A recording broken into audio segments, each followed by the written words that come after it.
Okay, let's all stand for a prayer. Can Miss Garay please lead the prayer?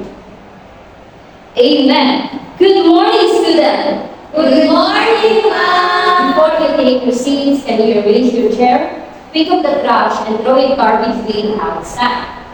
How are you, class? I'm fine, ma'am. That's good.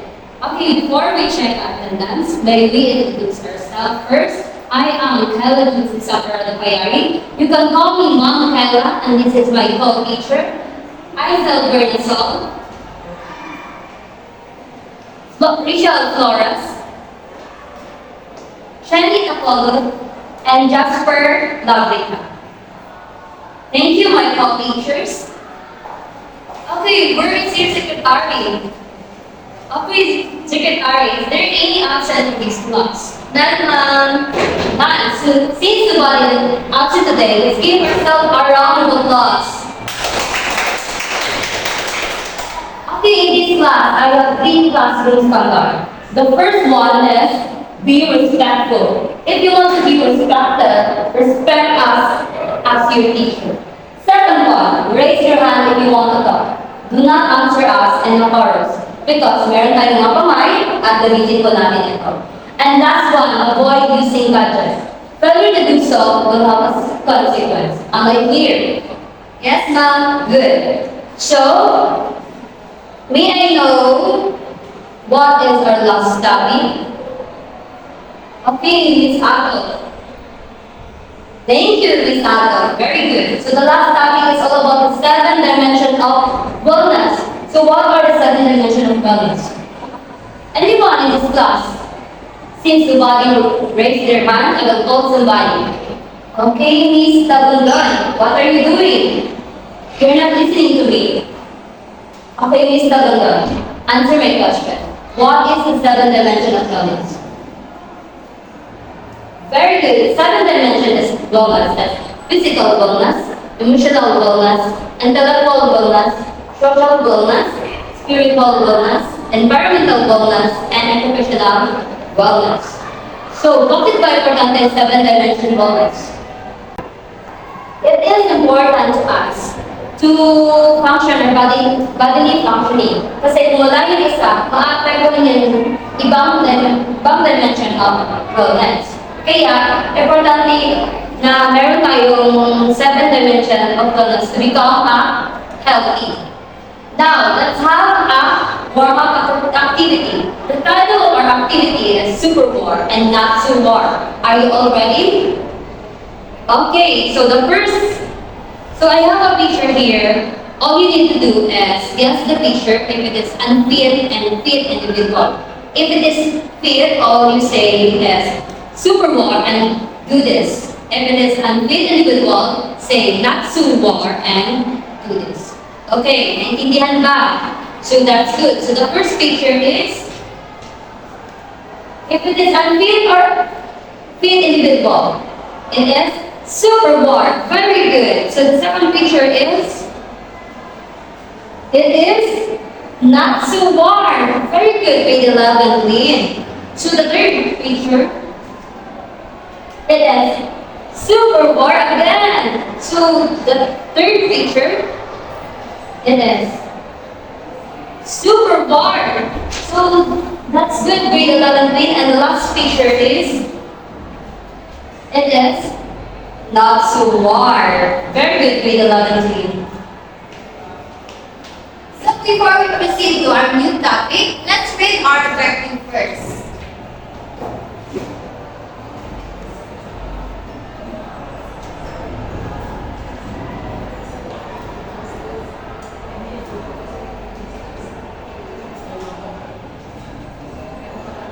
Okay, together, at the end of the lesson, the student must be able to discuss the different types of physical fitness tests, perform the physical fitness test through Zumba, and appreciate the relevance of knowing the purpose of physical fitness test and its importance to our health. So, before we proceed to our new discussion, we have a activity. And I know na familiar kayo sa activity ito. And our activity for today is called race. So, okay, listen mo lang sa instruction. So, what I groups. So you will be the group 1 and you will be the group 2. So, students at the back, participate kayo. So each group have one representative and every representative is pupunta in front and meron akong mga words dito na i-act ng representative. So ang representative ay bubunot sila dito and i-act nila and the rest of the group will guess the word. Okay, I will give you 5 minutes to do the activity. Okay, very good. Dahil nag-participate ang lahat, so, the group 1 is sila yung unang natapos sa activity. So, bigyan natin sila ng very good clap. 1, 2, 3, 1, 2, 3. Very good, very good, very good. So, the group 2 is sila yung last. So, bigyan natin sila ng galing clap. 1, 2, 3. Ang galing. So, now, dahil tapos na tayo sa ating activity is meron akong question sa inyo. So, anyone, kung sino yung kasagot is, mag-raise lang ng hand. So, how do you find the activity? Anyone? Okay, Miss Sumandan? Yes. Nag-enjoy kayo sa activity and ano naman kanina na nag-enjoy kayo? So, thank you, Miss Sumandan. So, next is based on what we do earlier, diba, mag-jumping, running, sit-up, and push-up, how will it contribute to our physical fitness? Okay, Miss Tan? Yes, very good. It improves our strength, endurance, flexibility, and physical and other physical aspects. And it helps us to maintain our healthy weight and able to improve our mental health. So next question is, how it is important to be physically fit? Anyone? Okay, Miss Mira Fuentes? Yes, very good. It is important because it is enhance our overall physical aspect. And if we are physically fit is marami tayong makukuha benefit about it. So, ngayon settle down and makikinig tayo sa discussion. Okay, good morning students. Our lesson for today is all about physical fitness test. Any idea about physical fitness test? Okay, Mr. Bukanga. Thank you. When we say physical fitness test, it is achieved through participation. When we say participation, the person will perform it and meron ay i-test nila sa mga physical fitness. We have here what we call PCHFS. When we say PCHFS, it is a President's Council and Physical Fitness and Sports. The purpose of physical fitness test, it is a guide to assist your strength, speed, endurance, and flexibility. Ibig sabihin, ito yung guide para i-test yung endurance ng isang tao, speed, flexibility, and so on and so forth. Physical fitness standard test naman is the answer of physical fitness test. When we say answer, it is the assistant or it is the first stage that tests the person bago mag-perform sa isang sports or activity, physical activity. So, in our topic, we have what we call, it is the first test of physical fitness. Please read Mr. Lim. Okay, thank you. When we say muscular contract, it is completely called one repetition. We can do this at home or in the gym. For example, nakikita niyo ba yung mga nag-lift ng mga barbells? Yan ay example ng muscular contract para ma-develop yung kanilang muscles dito sa kanilang braso. So, let's move on into the second one. We have here what we call sit-up test. When we say sit-up test, is kapareho lang siya ng curls up. Ito yung example ng sit-up test.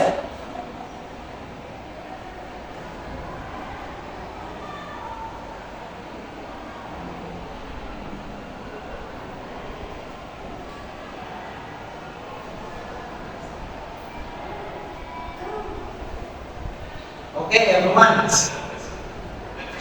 Sa nakikita niyong video, ito yung sit-up test. Nakikita ba? Okay, thank you. So now, understand na ba ang sit-up test? Okay. So, in number 3, we have the press-up test.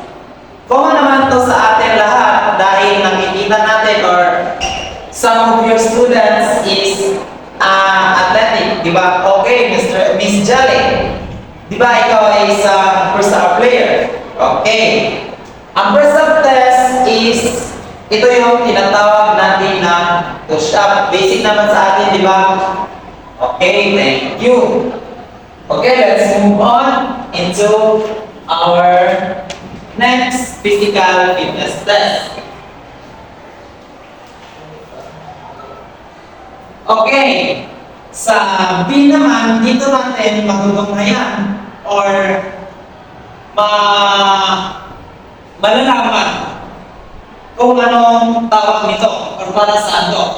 Ito ang tinatawag natin na speed and power test. Ibig sabihin, i-test ang ating speed and power. So, in number 1, we have what we call 30-meter dash. Ang target nitong 30-meter dash is para ma-measure yung acceleration and speed ng isang person. Okay, I have example for you students para malalaman ninyo.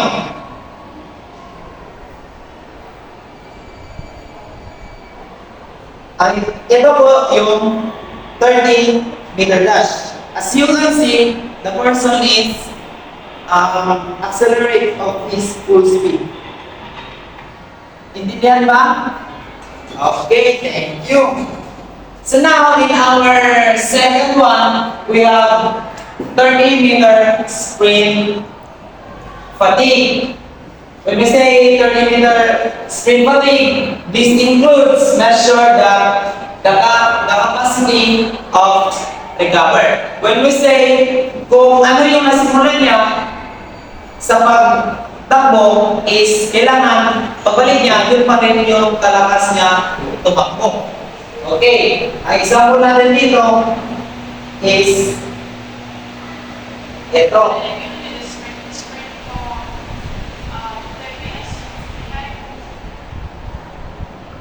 Okay? Naintindihan ba? Okay, class. Thank you. Okay. You have a question? Okay. The difference between 30-meter dash and 30-meter sprint fatigue. The 30-meter dash is measure lamang siya ng acceleration and speed ng isang tao.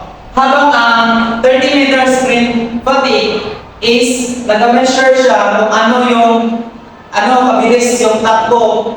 Halimbawa sa isang from one place to another is kailangan pagbalik niya is yun pa rin yung takbo ng isang tao. Bali, same pa rin. Okay, naintindihan? Okay, thank you.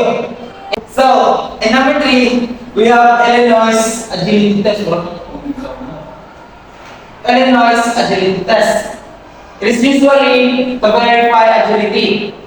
When we say agility, its basic function is to test running and agility skills. Ang example sa Illinois is moving in any direction. So, sa mga nagtatanong, meron ako example sa Illinois agility test. So, mapapansin niyo sa video, ito yung Illinois. Okay, naintindihan ba? Okay, class. Illinois agility test is moving in any direction. But, the person is taking action with agility. So, in our number 4, we have standing long test. When we say standing long test, it is also called broad jump. Its basic purpose is to determine the so-called explosive power of the knees. Okay, here is the example of standing long test or standing long jump test.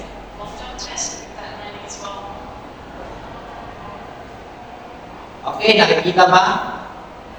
Okay, class, thank you. Standing long test is your person is tinitest ng isang teacher or coach na kung gaano kahaba ang kanya or gaano kalong ang kanya tinatanong.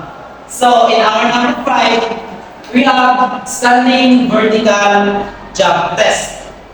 Standing vertical jump test ay ito yung test para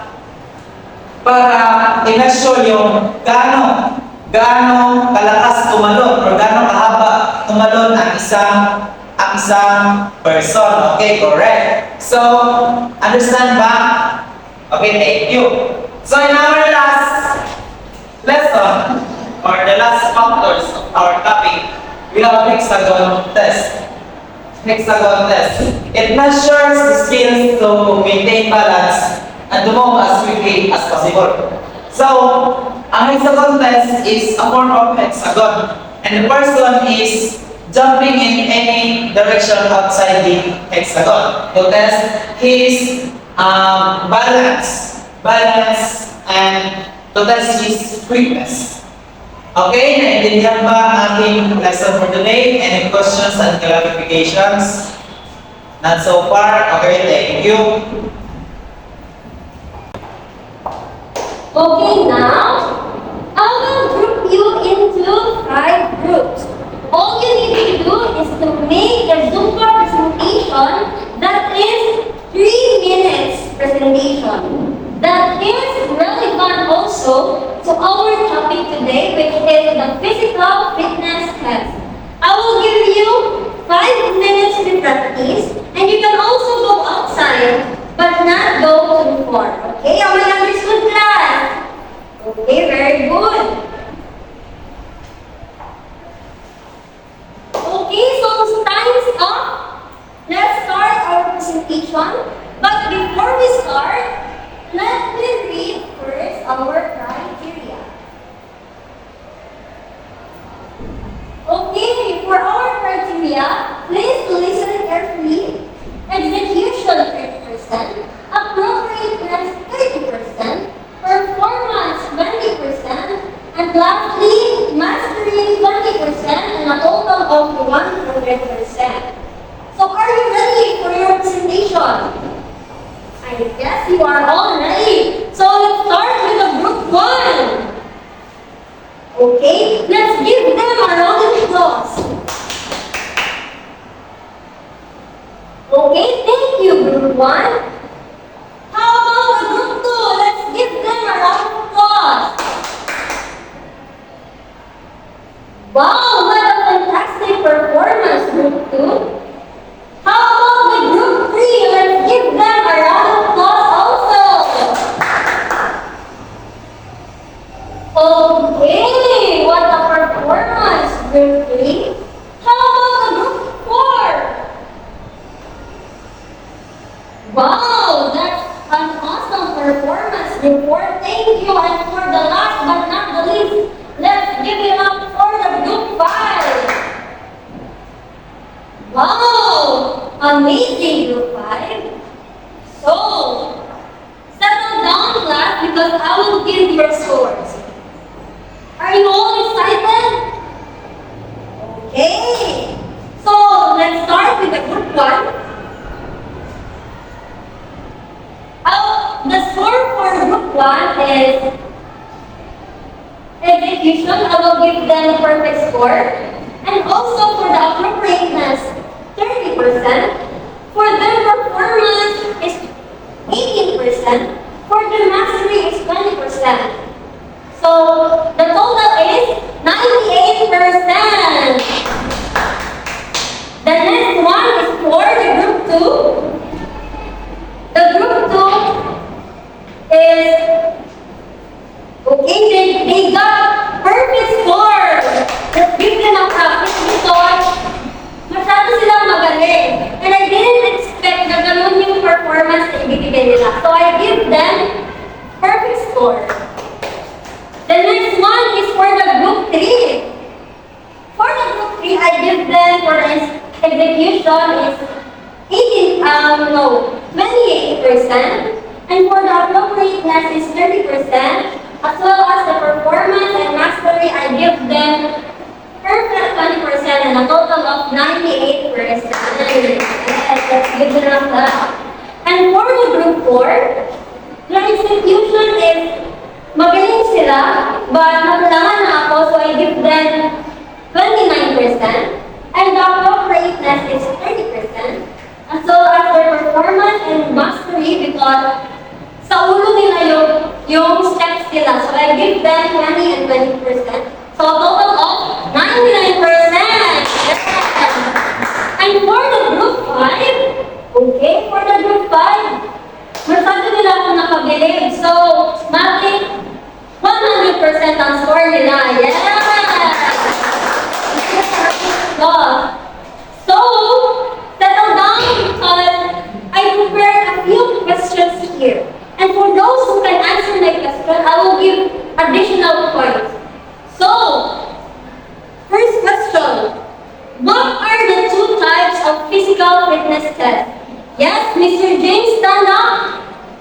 Okay, very good. The 2 types of physical fitness tests are strength test and speed and power test. Okay, plus 5 points for you. Okay, settle down.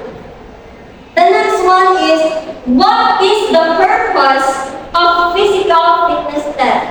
Yes, Mom Kate, stand up. Okay, very good. The purpose of physical fitness test is, it is a guide to assist your strength, speed, endurance, and flexibility. Yes, very good. Additional 5 points. Okay, sit down. The last one is, what is the importance of physical fitness test in our health?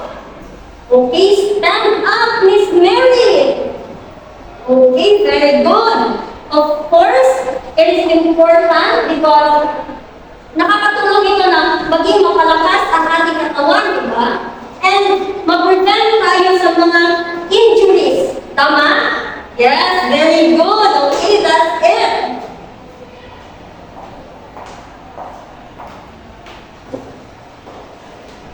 Okay, we already done to our activity. Let's move on to our quiz.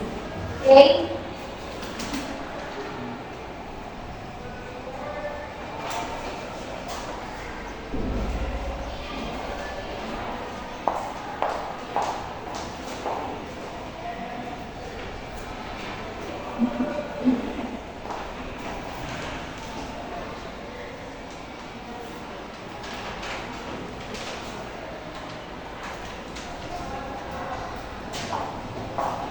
Okay.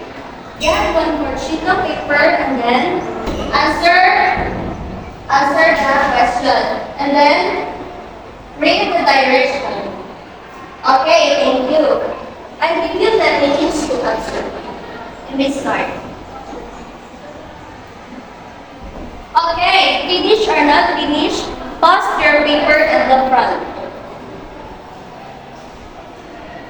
For your assignment, make a reflection to our activity. Okay, before end our class,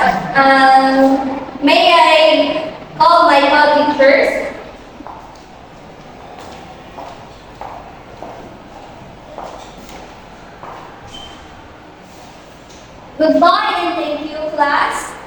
Good. Bye. Bye. Thank you.